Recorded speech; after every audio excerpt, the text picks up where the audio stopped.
నల్గొండ జిల్లా కేతేపల్లి మండలం రాయపురం గ్రామంలోని సెయింట్ ఆన్స్ ఇంగ్లీష్ మీడియం పాఠశాల ప్రాంగణంలో నిలిపి ఉంచిన 2 స్కూల్ బస్సులు రాత్రి సమయంలో దగ్ధమయ్యాయి. స్కూలు ఊరి చివర ఉండడం వలన బస్సులు పూర్తిగా కాలిపోయే వరకు ఈ విషయం ఎవరికీ తెలియలేదు. గుర్తు తెలియని వ్యక్తులు తగలబెట్టారా లేక షార్ట్ సర్క్యూట్ కారణంగా ప్రమాదం జరిగిందా అనే కోణంలో పోలీసులు దర్యాప్తు చేస్తున్నారు. అగ్నిమాపక శాఖ వారు సంఘటనా స్థలానికి చేరుకొని మంటలను ఆర్పేలోపే బస్సులు పూర్తిగా కాలిపోయాయి. స్కూల్ యాజమాన్యం ఫిర్యాదు మేరకు కేతేపల్లి పోలీసులు కేసు నమోదు చేసి దర్యాప్తు చేస్తున్నారు. ఈ ఘటనకు బాధ్యులైన వారిపై చట్టపరమైన చర్యలు తీసుకోవాలని యాజమాన్యం పోలీసులను కోరింది.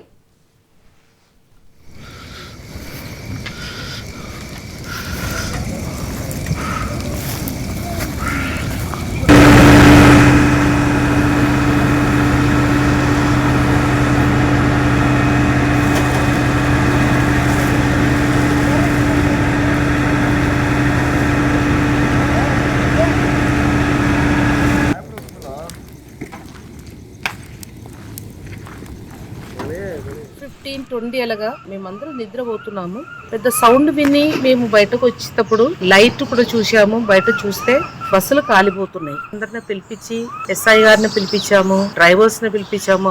అప్పటికి ఊరి నుంచి అందరూ క్యాంపస్ కి వచ్చి అందరూ ట్రై చేశారు ఏం చేయాలంటే.